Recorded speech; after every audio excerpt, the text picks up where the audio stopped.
ኣብ 19 ሰዓታት ዝተፈጸመ ኮይኑ እቲ ዛንታ ብሓንቲ ብጉጅለ ነጋዶ ደቂ ሰብ ተጨውያ ኣብ ትሕቲ ምድሪ ብዝተዳጎነት ንእሽቶ ጓል ይጅምር ንሓደ ሃብታም ሰብኣይ ክትሽየጥ ተዳልያ እኳ እንተነበረት ኣብ ጥቓኣ ስሕል ዝበለ እምኒ ምስ ረኸበት ግን ነቲ ኣእዳዋን እጋራን ዝተኣሰረሉ ገመድ ክትበቶ ኽኢላ እያ ኣብቲ ግዜ እቲ ሓንቲ ካብቶም ጨወይቲ ዝኾነት ሊንገር ቁርሲ ከተምፅአላ ንታሕቲ ትወርድ ግን እታ ጓል ብሃንደበት ካብ ድሕሪት ብምጥቃዕ ንሊንገር ኣብ ርእሳ በምህራም ሃለዋታ ክተጥፍእ ገበረታ ነዛ ኣጋጣሚ እዚ ብምጥቃም ድማ ብህፁፅ ንምምላጥ ፈተነት እቲ ዝሕዝን ግን ናጽነታ ንነዊሕ ግዜ ይጸንሐን ያን ቹዋንግ ነታ ጓል ኣርኪቡ ይቐትላ ብሓገዝ በዓልቲ ቤት ሊንገር ድማ ሬሳ ይቐብሮ እታ ጓል ስለ ዝሞተትን ደጊም ረብሓ ስለ ዘይብላን ነቲ ምስቲ ሃብታም ዓዳጊ ዝነበረ ስምምዕ ክስርዞን ብኣካል ናብ ዓዱ ብምኻድ ይቅርታ ክሓትትን ተገደደ ያንቺዋንግ ምስ በጽሐ እቲ ዓዳጊ ምስታ ዝተጨወየት ጓል ንዝገብሮ መርዓ ይዳሎ ነበረ እቲ ሰብኣይ ንዓኣ ንምግዛእ ብዙሕ ገንዘብ ስለ ዘጥፍአ ነቲ ይቅርታ ክቕበሎ ይደልየን ኣብ ክንድኡስ ገንዘቡ ክምለሰሉ ጠለበ ግን ያንቺዋንግ ገንዘቡ ናይ ምምላስ ዝኾነ ሓሳብ ኣይነበሮን ነቶም ሰባት ናይቲ ዓዳጊ በብሓደ ክዋግኦም ምስ ጀመረ እቲ ኩነታት ብቕልጡፍ ናብ ዓመፅ ተቐየረ ብዘይ ብዙሕ ጻዕሪ ያንቺዋንግ ንኹሎም ብምህራም ኣብ ክንደኣ ካልኢት ጓል ክረኽበሉ ስለ ዝኾነ እቲ ዓዳጊ ክዕገስ ነገሮም እዚ እቲ ሓጢያተኛ ንግዲ ነበረ ድሕሪኡ እቲ ዛንታ ናብ ሓደ ሓላፊ ፋንግ ዝበሃል መርማሪ ፖሊስ ይወስደና ምስ ጉጅሉ ብምዃን ንሓንቲ ቅድሚ 3 ዓመት ዝተጨወየት ሰበይቲ ንምድሓን ናብቲ ዓዲ ይጓዓዝ ኣብኡ ምስ በጽሐ ድማ ሓላፊ ፋንግ ነቲ ስርሒት ይመቓቕሎም ክልተ መሳርሕቱ ነታ ዝጠፍአት ሰበይቲ ከናዲዋን ከለዉ ንሱ ድማ ብኣካል ነቲ ዝገዛእ ሰብኣይ ክረኽቦ ይኸይድ ኣብ ሓደ እንዳ ቁማር ድማ ሓላፊ ፋንግ ኣብ መወዳእታ ምስ ሓደ ልዩ ዝበሃል ሰብኣይ ገጽ ንገጽ ይራኸብ ንሱ ድማ ሕጋዊ ሰብኣያ ናይታ ዝተጨወየት ሰበይቲ ኮይኑ ይርከብ እቲ ናይ ያንቺዋንግ ስርሒት ንግዲ ደቂ ሰብ ኣካላት ደቂ ሰብ ብምውፃእ ዝሸይጥ ከም ዘይኾነ ንጹር ይኸውን ኣብ ክንድኡስ ንኣዋልድ እንዳጨወየ ገንዘብ ንምኽፋል ፈቃደኛታት ምስ ዝኾኑ ሃብታማት ዓማዊሉ ብግዴታ ከም ዝምርዖ ይገብር ነበረ ልዩ ንምትሕባር ወይ ብሰላም ናብ መደበር ፖሊስ ንምኻድ ፈቃደኛ ስለ ዘይኮነ ሓላፊ ፋንግ ምስ ልዩን ሰባቱን ክዋጋእ ምስ ጀመረ ብቕልጡፍ ጽኑዕ ኩናት ይጅመር ኣብዚ እዋን እዚ መሳርሕቲ ናይ ሓላፊ ፋንግ ነታ ዝተጨወየት ሰበይቲ ብዓወት ረኺቦም ካብቲ ዓዲ ከውፅዋ ይዳለዉ ግን ብእኩይ ኣጋጣሚ ያንቺዋንግ ኣብ ቀረባ ስለ ዝነበረ እቲ ዝኸውን ዘሎ ብቕልጡፍ ይፈልጥ እቶም ፖሊስ ቅድሚ ምውፅኦም ሰበይቲ ልዩ ብጓናታት ትውሰዳላ ዝብል ወረ ምስ ሰምዑ ነበርቲ ተዓዲ ይኸብዎም ልዩ ብሕጊ ክርአ እንከሎ እታ ሰበይቲ ከም በዓልቲ ቤቱ ስለ ትቁፀር ባዕሉ እውን ናብቶም ህዝቢ ይጽምበር ከምዚ ኮይኑ እኳ ሓላፊ ፋንግ ንድሕሪት ክምለስ ፈቃደኛ ይነበረን ኣብ ስርሒት ፖሊስ ጣልቃ ዝኣቱ ዝኾነ ሰብ ከም ዝእሰር ነቶም ነበርቲ ኣጠንቅቖም እዚ ድማ ንልዩ ነቶም ካልኦትን ከም ዝፈርሑ ገበሮም ግን ሓላፊ ፋንግን ጉጅሉን ከምልጡ ኣብ ዝተዳለወሉ እዋን ያንቺዋንግ ብስቱር ናብ ልዩ ቀሪቡ ሰበይቱ ብቐሊሉ ክትውሰድ ብምፍቃዱ የዋርዶ እዚ ቃላት እዚ ንኣተሓሳስባ ልዩ ሙሉእ ብምሉእ ቀይሮ ብቁጥዕን ሕርቃንን ተደሪኹ ልዩ ነቶም ነበርቲ ኣተኣኻኺቡ ነታ ሰበይቲ ንምምላስ ክቃለሶ እሞኖም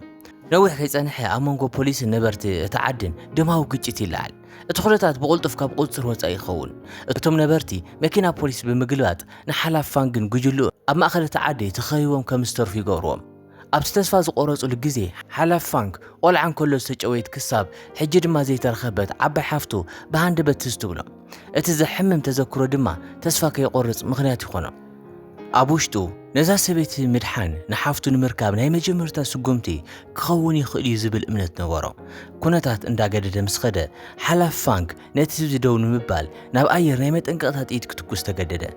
ግን ብድሕሪኡ እታ ዝድሓነ ሰበይቲ ጓል ራሕሪሓ ክትኸይድ ስለ ዘይደለየት ካብ ትፅቢት ወፃኢ ምስኡ ክትኸይድ ኣይደለየትን ኣብ መወዳእታ ሓላፊ ፋንግ ጥራሕ ኢዱ ይምለስ እሞ ብሓላፊኡ ብኡንብኡ ይዝለፍ ነዚ ድማ ኣዝዩ እኹል ምኽንያት ነይርዎ እዩ ከምዚ ዝኾነሉ ምኽንያት ክፍሉ ፖሊስ ነዚ ስርሒት ካብ መጀመርታ ብሕግን ብወግዕን ኣያጽድቖን ነይሩ ሓላፊ ፋንግ ነታ ዝጠፍአት ሓፍቱ ንምርካብ ብዘለዎ ውልቃዊ ድሌትን ነቲ ናይ ጭውያ መርበብ ንምድምሳስን ብዝብል ብውልቅኡ እዩ ተንቀሳቒሱ በዚ ዘይሓላፍነታዊ ስጉምትኡ ምኽንያት ሓላፊ ፋንግ ንገለ መዓልታት ካብ ስርሑ ይእገድን ብወግዒ ካብቲ ናይ ጭውያ ምርመራ ይእለን ምኽንያት ንምግላጽ እኳ እንተፈተነ ሓላፊኡ ነቲ ውሳነ ክቕይሮ ኣይደለየን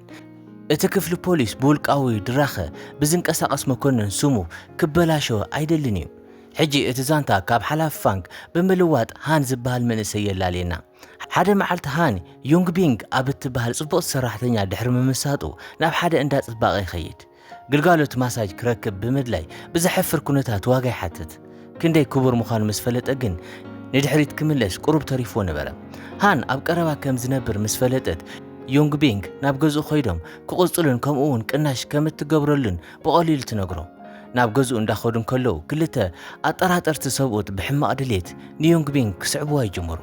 ግን ናብ ሓደ ጸቢብ ጎደና ልክዕ ምስ ኣተዉ ሃን ብሃንደበት ይሕዛን ንሱ ባዕሉ ይቋፀራን።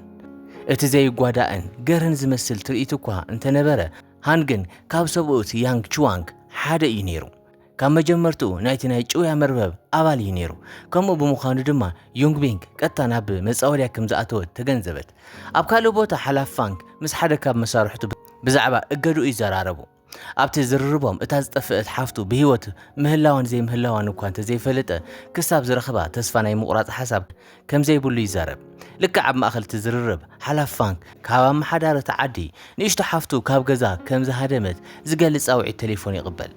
ስማ ጉጂ ትበሃል። ኣብ ሓደ ናይ ለይቲ ክለብ ከም መሳሰይት ኮይና ትሰርሕ ነበረት። እቲ ዝገደደ ድማ ኣብዚ ሕጂ እዋን ብሓደ ካብቶም ዓማዊል ትብደል ነበረት። እታ ዋና ናይቲ ክለብ ዝኾነት ወይዘሮ ሆንግ ነቲ ኩነታት ምስ ፈለጠት ብቕልጡፍ ጣልቃ ብምእታው ነቲ ኣብ ትካላ ጸገም ዝፈጠረ ዓሚል ትገጥሞ። ግን እቲ ሰብኣይ ከዳ ኣብ ክንዲ ዝፍትን ዝበኣሰ ደፋር ኮይኑ ብዝያዳ የዋርዳ። ኣብዚ እዋን እዚ እዩ እቲ የማና ኢድ ናይ ወይዘሮ ሆንግ ዝኾነ ቦሃን ጣልቃ ብምእታው ነቶም ጉጅለ ዓማዊል ብጭካነ ዝሃረሞም። ነቶም ዓማዊል ድሕሪ ምብራሮም ወይዘሮ ሆንግ ንጉጂ ናብ ሓንቲ ናይ ውልቀ ክፍላ ጸዊዓ ስለምንታይ ነቲ ሰብኣይ ከም ዝኣበየቶ ተሓታ። ናብ ገዛ ክትኸይድ እንዳተማሓፀነት ጉጂ ናይ ርኹሳት ኣረጋውት መጻወት ክትከውን ከም ዘይትደልን ዝኾነ ክፍሊት ከይሓተተት ካብ ስርሓ ከተቋርጽ ከም ዝወሰነት ትረዳእ። ግን ወይዘሮ ሆንግ ዝመፀ ናይ ሕክምና ወጻኢታት ክትኸፍል ስለ ዝነበራ ንጉጂ ብቐሊሉ ክትኸይድ ኣይፈቐደትላን። ኣብ ክንዱስ ንጂን ዝበሃል ነቲ ክለብ ብገንዘብ ዝድግፍ ዓሚላ ክተረክባ መደበት። ጂን ንወይዘሮ ሆንግ ንጉጂ ንደቂ ተባዕትዮ ዓማዊል ብግቡእ ክተእንግድ ክተሰልጥና ናይ 3 መዓልቲ ግዜ ሂብዋ ነበረ። እንተ ደኣ ፈሺላ ነቲ ክለብ ሙሉእ ብምሉእ ክዓጽኦ ምኾነ ኣፈራርሓ። እቲ ዛንታ ናብ ሓላፍ ፎንግ ይመልሰና። ንሱ ጉጂ ኣብ መወዳእታ ዝተረኣየትሉ ዓዲ ይጓዓዝ ኣሎ። ኣብኡ ዝረኸቦ ናይ መጀመርታ ሰብ ሓደ ዋና ድንኳን መጽሓፍቲ ክኸውን እንከሎ ጉጂ መብዛሕትኡ ግዜ ናብቲ ድንኳን ትመጽእ ከም ዝነበረት ይሕብሮ። እቲ ዘሕዝን ግን እቲ ዋና ድንኳን ንነዊሕ ግዜ ከም ዘረኣያ ብምግላጽ ሓላፍ ፋንግ ነቲ ናይቲ ከባቢ ሰሌዳ ስራሕ ክምርምር ይመኽሮ። ብመሰረት እቲ ዝበሎ ኣበይ ትሰርሕ ከም ዘላ ፍንጭ ክህቦ ይኽእል እዩ። ኣብዚ እዋን እዚ ኣብ ካልእ ቦታ ናይ ተዓዲ ሃንን መሻርክቱን ንዮንግ ቢንግ ምስ ካልኦት ግዳያት ጭውያ ኣብ ውሽጢ ሓንቲ ክፍሊ ቆሊፎማ ይርከቡ። ኤርኩይ ከም ሃን ህዱእ ንደቂ ኣንስትዮ ብዝተወሰነ ደረጃ ዘኽብርን ዘይኮነስ ኤርኩይ ብኣንጻሩ ዓመፀኛ ሓፂር ትዕግስቲ ዘለዎን ብተደጋጋሚ ነቶም ግዳያት ዝብድልን እዩ። ኤርኩይ ኣብ ልዕሊ ዮንግ ቢንግ ብዘይግቡእ ክንቀሳቐስ ምስ ጀመረ እቲ ኩነታት ዳርጋ ዝገደደ ክኸውን በፂሑ ነይሩ። ጽቡቕ ዕድል ኮይኑ ግን ሊንገር ኣብ ግዜኣ በፂሓ ንቕድሚት ከይኸደ ጠጠው ኣበለቶም። ንኤርኩይ ካብታ ክፍሊ ብሓይሊ ድሕሪ ምውፃእ ሊንገር ንዮንግ ቢንግ ክትህድእን ክተተሓባበር መኸረታ። በመሰረት ዘረባኣ እቶም ግዳያት ክሳብ ዘይተቃወሙ ወይ ድማ ካሃድሙ ዘይፈተኑ ብግቡእ ክትሓዘለዎም ኢላ ትዛረብ። ኣብቲ ግዜቲ ሊንገር ብዛዕባ ርእሳውን ሓደ ዘሰንብድ ሓቂ ትገልጽ። ንሳውን ሓደ እዋን ግዳይ ጭውያ ከም ዝነበረት ንእሽቶ ጓል ካብ ዝነበረትላ ግዜ ጀሚራ ካብ ስድራ ቤታ ከም ዝተፈለየትን ትዛረበን። ኣብቲ ግዜቲ ሃንን ኤርኩይን ናብ ሓንቲ ንእሽቶ ቤት ብልዒ ኸዱሞ ሃን ብዛዕባ ጉጂ ሓሳቡ ይገልጽ። ክልቲኦም ቅድሚ ዝኹሉ ይፋለጡ ከም ዝነበሩ ይፍለጥ። ሃን ኣብ መጀመርታ ዝተረኸቡሉ እዋን ብፍቕራ ከም ዝወደቐ ይኣምን። ብሓቂ ድማ እታ ጉጂ ሓደ እዋን ዝሃበቶ መጽሓፍ ክሳብ ሕጂ ሒዝዎ ይርከብ። ጉጂ ኣብቲ ክለብ ከም እትሰርሕ ምስ ፈለጠ ሃን ምስ ኤርኩይ ናብኡ ክኸይድ ይውስን። ሓላፍ ፋንግ እውን ምስኦም ኣብ ተመሳሳሊ ግዜ ናብቲ ክለብ ይበጽሕ። ኣብ ውሽጢ ሓንቲ ካብተን ክፍልታት ጂን ኣብታ ለይቲ ፍጹም ግልጋሎት ስለ ዝጽበ ዝነበረ ወይዘሮ ሆንግ ንጉጂ ንደቂ ተባዕትዮ ብግቡእ ክተገልግል ከም ዘለዋ ኣብ ምምኻር ተጸሚዳ ነበረት። ኣብቲ እዋን እቲ ሓላፍ ፋንግ ናብቲ ክለብ ይበጽሕ እሞ ኣብ ውሽጢ እቲ ህንጻ ጉጂ ክትጭድር ብሃንደበት ይሰምዕ። ናብቲ ድሃይ ዝሰምዖ ብህፁፅ ክኸይድ እንከሎ ክልተ ዘብዐኛታት ደው የብልዎ እሞ ብኡንብኡ ዕግርግር ይጅመር። ነዊሕ ከይጸንሐ ሓላፍ ፋንግ ንበይኑ ምስ 10 ሰብኡት ወይዘሮ ሆንግ ክዋጋእ ይርከብ። ኩሉ ሰብ በቲ ኩናት ተደናጊሩ እንከሎ ሃን ብቕልጡፍ ናብታ ጉጂ ተታሒዛትላ ዝነበረት ክፍሊ ብምሽላኽ ካብቲ ክለብ ክተምልጥ ይሕግዛ። ኣብዚ እዋን እዚ ሓላፍ ፋንግ ኣብቲ ክለብ ውጉእ ይቕጽል እሞ ኣብ መወዳእታ ምስቲ ንወይዘሮ ሃንግ ዝሰርሕ ኣዝዩ ሓያል ተዋጋኢ ዝኾነ ቦሃን ገጽ ንገጽ ይራኸቡ። ቦሃን ብርቱዕ ኩናት እኳ እንተገበረ ሓላፍ ፋንግ بزي بزح صقم كسعره خالم اتزحزن جن اتكونات ابستود الاوان جوجي دروتو سيلا نبرد دحري نوح كيصنحه شاهو بزبال كابيتن زمرح بوليس نايت خبابي نتخونتات نمهدا اب موداتا يبصح باغاطامي شاهو نحلاف فانك بولقه سلازفلطو ابوشت تكلب بحق انتي كم استفطر المغلاز نحلاف فانك ازي قليل كونم حلاف فانك سبزا كتما سلمتاي كم زمص نفلات هانقوتا زنبره شاو نيشتو حفتو كاب غزا كم زهادمت بخلت زيفلوط سبات كم استچويتن حلاف فانك قلصن كل يسمع نعرك كحجزه بمدلاي شاو ابت منداي كتحابرون نتم تحتت زخون جوجله ጭوያ نمركاب كحجزن يسامع ابزوان زي ويزر هونغ بجنت زلفمو نغوجي مليسا كتمصلو ناي كلته معلتا غزي طرح يوهبا بزعبا غوجي كنزارب انت خوينا اب موداتا تبارابرمو بونبو كتخيد توسن ግን كتهادم ابستدالوت لغزي لينجر ترخبامو كتخيد اي فقدتلان نزبحيت نقوم سخونه حلافي فانك كابشاو حبريتا እንዳተጸበየ ኮፍ ኣብ ክንዲ ዝብል ኣብ ደገ መደበር ፖሊስ ነበረት ብሽክሌታ ብምልቃሕ ንሓፍቱ ብዝተኻለ መጠን ቀልጢፉ ንምርካብ ብተስፋ ባዕሉ ኣብታ ከተማ ክደሊ ይጅምር ኣብቲ እዋንቲ ዜና ናይቲ ጭውያ ኣብ ኩሉ ቴሌቪዥናት ናይቲ ከባቢ ማዕኸናት ዜናትን ስለዝተዘርግሐ ሊንገርን እቶም ዝተረፉ ጨወይትን ክሽበሩ ይጅምሩ ድሕሪኡ በሃንደበት ሓደ ሰብ ማዕጾ ይኩሕኩሕ بقولتف بمنقسقاس لينجر من كم زمتك تصاريك تكيدن كلها هانن ايركوين ابتا اتم قدايا تتحيزوم لازولو كفلي كحبو تنقرم اتا زمت هاده نايت وانا غزا كوينا بيغا زرستعت نجر كتوسد راح يمصيا اتزحزن كن اتتدليو زنبر تاقحا ابتا اتم قدايا تحابيوم لازولو كفلي يزنبر نتسرحيت نمحلاو لينجر نتاسبيتي هاريما نفسك تاسحتا تجدد نتخونتا دحر مقوز ارا لينجر نيركوي نيونغمين كم بحدش بيجكانه كحزان كله مسرعيد ازي تقطع كابتا قدمي ازنبت ليت اتحيزا يونغبينغ ببرت عرسني تساق كم زلا جوجي مس نغرتا لينجر نوح غزي وصيا مدحان كتكز تحسب جن كال حساب مسمعت اب كندوس ابو صني حنت رسن بزحل ماي كتزحل توسن صنيحو هانن ايركوين كاب قربا بيت بلعي مغبي نمغزا كاب تغزا يوصو ግን ዝኣዘዙ እንዳተጾበዩን ከለው በሃንደበት ምስ ብርክ ዝበሉ ሰውት ብዝመጸ ቦሃን ይኽበው ሃን ናይ ጉጂ ቦታ ንምግላጽ ፍቃደኛ ስለ ዘይነበረ ቦኑቦ ካል ጽኑዕ ኩናት ይጅመር ሃንን ኤርኮይን ኣብ ዝተሸጎርሉ እዋን ሓላፍ ፋንክ ብዘይ ተጸበይዎ ኩነታት ክሕግዞም ይመጽእ ሃን ጉጂ ኣበይ ከም ዝተሓበጥ ይፈልጥ እዩ ዝብል እምነት ስለ ዝነበሮ ንሃን ከናድዮ ጸኒሑ እዩ እዚ ድማ ኣብ መንጎ ሓላፍ ፋንክን ቦሃንን ናብ ካልእ ኩናት የምርሕ ከም በሓድሽ ድማ ቦሃን ንዑ ዝመጣጠን ኮይኑ ኣይተረኸበን ግን ኣብ ትዕግርግር ኤርኩይ ሃን ከምልጽ ዝኽእለሉ ዕድል ይፈጥር ኣብቲ ግዜቲ ቦሃን ካብ ድሕሪት ንሓላፍ ፋንክ ኣጥቂዑ ሃለዋት ከም ዘጥፊ ይገብሮ ናይ ፖሊስ ዝምጺ ናብቲ ቦታ ክቐርብ ሰምዐ ቦሃን እቶም ፖሊስ ቅድሚ ምምጾም ንኤርኮይን ነቶም ካልኦትን ሒዙ ናብ ወይዘሮ ሆንግ ክምለስ ብቕልጡፍ ይውስን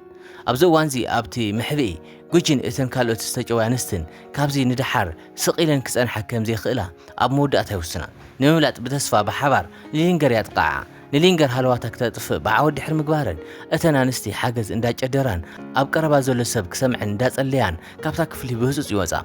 ግን እቲ ከባቢ ሙሉእ ብሙሉእ ሰብ ዘይብሉ ጽምዋ ነበረ ኣብ ከባቢን ወላ ሓደ ሰብ ከም ዘየለ ምስ ረኣያ ዩንግቢንግ ንኻልኦት ንምሕጋዝ ቀዳመይቲ ብምዃን ነቲ መንደቕ ተሓኽሮ እቲ ዘሕዝን ግን ሓንቲ መኪና ተቐርብ ከም ዘላ ምስ ረኣየት ፍርሒ ወርሳሞ እቲ ዘዋሪ መኪና ብሓቂ ያንግ ቹዋንግ ምዃኑ ከየስተብህለት በይና ተሃድም ኣብ መወዳእታ እቲ ናይ ምምላጥ ፈተነ ሙሉእ ብሙሉእ ይፍሽል ጉጂን እተን ካልኦት ግዳያትን ናብታ ክፍሊ ተጎቲተን ይምለሳ ክቃወም ዓቕሚ ነበረን ያንግ ቹዋንግ ድማ ነቲ ናይ ምምላጥ ፈተነ ብመጀመርታ ዝጀመረቶ ዩንግዊንግ ብምዃና ኣብ ቅድሚ ዒንቲ ጉጂ ብጭካኔ ቀትላ ድሕሪኡ ነዊሕ ከይጸንሐ ሃን ኣብ መወዳእታ ናብቲ ገዛ ይምለስ እሞ ኤርኩይ ከም ዝተሓዘ ብኡንብኡ ንያንግ ቹዋንግ ይነግሮም ሃን ድማ ብዛዕባ ጉጂ ዘሎ ሓቂ ይኣምን ኣብቲ ናይ ለይቲ ክለብ ከም እትሰርሕን ናብዚ ዝመጸእትሉ ምኽንያት ድማ ካብታ ንሃብታማት ሰብኡት ክተዘናግዕ ክትጥቀመላ ዝመደበት ወይዘሮ ሆንግ ንምድሓን ጥራሕ ምዃኑ ይረድኦም ዝኾነ ግዜ ከየጥፍእ ያንግ ቹዋንግ ኤርኩይ ክልቀቕ ንምጥላብ ቀጥታ ናብቲ ናይ ለይቲ ክለብ ይኸይድ ኣብ መጀመርታ ርእሳ ትሒቱን ኣኽብሮት ብምርኣይ ነቲ ኩነታት ብሰላም ንምፍታሕ ይፍትን ግን እዚ እኹል ምስ ዘይኸውን ያንግ ቹዋንግ ነቲ ኩነታት ብናቱ መንገዲ ክፈትሖ ይውስን ካብዚ ብምቕጻል ንሰብኡት ወይዘሮ ሆንግ በብሓደ እንዳሃረመ ፍጹም ጨካን ህውከት ይፍጠር ኣብ መወዳእታ ያንግ ቹዋንግ ምስ ቦሃን ባዕሉ ገጽን ገጽ ይራኸብ ካብቶም ካልኦት ብዝተፈለየ ቦሃን ብሓቂ ጥንኩር ኩናት ይገጥሞም ግን ቦሃን እውን ክሳዕር ምስ ረኣየት ወይዘሮ ሆንግ ካልእ ኣማራፂ ከም ዘይብላ ትግንዘብ እሞ ኣብ መወዳእታ ኤርኩይ ምስ ያንግ ቹዋንግ ክኸይድ ትፈቅድ ኣብ ካልእ ቦታ ሻኦ ምስ ኣባራበሮ ሓላፍ ፋንክ ነቶም ጨወይቲ ንምክትታል ዘኽእል ፍንጭ ዝህቦ ሃን ብገይጋ ናይ መልእኽቲ መቐበሊኡ ከም ዝወደቐ ይስተፈል ኣብቲ እዋንቲ ያንግ ቹዋንግን ኤርኩይን ክሳብ ዝመፁ እንዳተጸበዩ ሃንን ሊንገርን ካብታ ከተማ ንምውፃእ ይዳለዉ ግን ኣብ ማእኸል ዝኹሉ ሊንገር ብሃንደበት ሓሳባ ትቕይር ንጉጂ ንምድሓን ብምድላይ ብስቱር ብናይሃን መልእኽቲ መቐበሊ ኣቢላ ንሓላፍ ፋንክ ሓፍቱ ኣበይ ከም ትርከብ መልእኽቲ ትሰድድ ሃን ንጉጂ ሒዝዋ ክኸይድ ምስ ደለየ ሓደጋ የጋጥሞ ያንቺዋንግ ካብቲ ዝተጸበዮ ብኣዝዩ ዝቐልጠፈ ይመጽሞ ብኡንብኡ ብመኪኑ ንሃን ብምጭፍላቕ ኣብቲ ቦታ ይቐትሎ እቶም ፖሊስ ቀልጢፎም ከም ዝመጹ ብምርዳእ ያንቺዋንግ ነተን ዝተጨወያ ኣንስቲ ምስኡ እንዳወሰደ ሊንገርን ኤርኮይን ቅድም ክብሉ ንኽወፁ ይዝዞም ኣብዚ እዋን እዚ ንሱ ድሕሪት ተሪፉ ነቶም ፖሊስ ከደናግሮም ባዕሉ ይውስን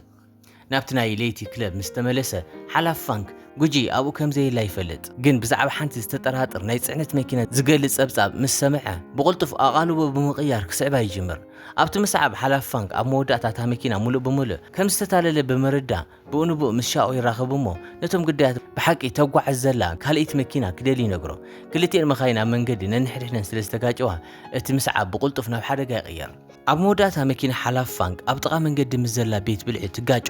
መኪና ያንቺዋንግ ድማ ልክዕ ኣብ ቅድሚ እቲ ህንጻ ትግልበጥ ብዝገርም ኩነታት ኣብ ማእኸል ትዕግርግር ያንቺዋንግ ቅድሚ ቁሩብ ደቂቓታት ዝቐረበ ሓድሽ ምግቢ ንምብላዕ ብዘይስኽፍታ ኮፍ ይብል ድሕሪኡ ነዊሕ ከይጸንሐ እቲ ናይ መወዳእታ ኩነታት ኣብ መንጎ ሓላፍ ፋንግን ያንቺዋንግን ይጅምር ኣብ ሙሉእ እቲ ዛንታ ንመጀመርታ ግዜ ሓላፍ ፋንግ ብሓቂ ክፈታተኖ ዝኽእል ሓያል መዋዳድርቲ የጋጥሞ ኣብ ዒንቲ ያንቺዋንግ እውን ሓላፍ ፋንግ ልክዕ ማዕርኡ ሓደገኛ ከም ዝኾነ ንጹር ነበረ ከምኡ ኮይኑ እኳ ሓላፍ ፋንግ ዝለዓለ ኢድ ክረክብ ከኣለ ድሕሪ ጽዑቕ ኩናት ንያንቺዋንግ ክሳብ ዝቆትሎ ዝቐርብ ብጭካነ ይስዕሮ ግን ኩነታት ንቕድሚት ቅድም ምኻዱ ሓላፍ ፋንግ ብዛዕባ ድሕንነት ጉጂ ኣብ መወዳእታ ጽቡቕ ዜና ይቕበል ንእሽቶ ሓፍቱ ብሂወት ከም ዘላ ምስ ሰምዐ ተመስገን ብምባል ንያንቺዋንግ በዓል ቀቲሉ ካብ ዝውድኦ ናብ ፖሊስ ይረክቦ ኣብ መወዳእታ ሓላፍ ፋንግ ሓበንን ሰላምን ክስምዖ ከኣለ ንጉጂ ምድሓን ጥራሕ ዘይኮነስ ነቲ ናይ ብዙሓት ሰባት ሂወት ዘበላሸወ ናይ ጭውያ ስርሒት እውን ብዓወት ደምሲስዎ እዩ ድሕሪኡ ድሕሪ ቁሩብ መዓልትታት ሓላፍ ፋንግ ናብ ስርሑ ክምለስ ብወግዒ ምስ ተፈቐደሉ ካልእ ሂወት ዝቕይር ዜና ይቕበል ኣብ እዋን እገዳ ሓላፍነት ፋንግ ሓላፊኡ ብዛዕባ ምጥፋእ ዓባይ ሓፍቱ ምርመራ ይቕጽል ነበረ ድሕሪ ኩሉ ዓመታት ፖሊስ ኣብ መወዳእታ ንሳ ክሳብ ሕጂ ብሂወት ከም ዘላ የረጋግጽ ስለዚ ናይ ሎም ፊልምና ነዚኣ ትመስል ነይራ ክሳብ ብኻልእ ፊልም ረኸብ ሰናይ ቀን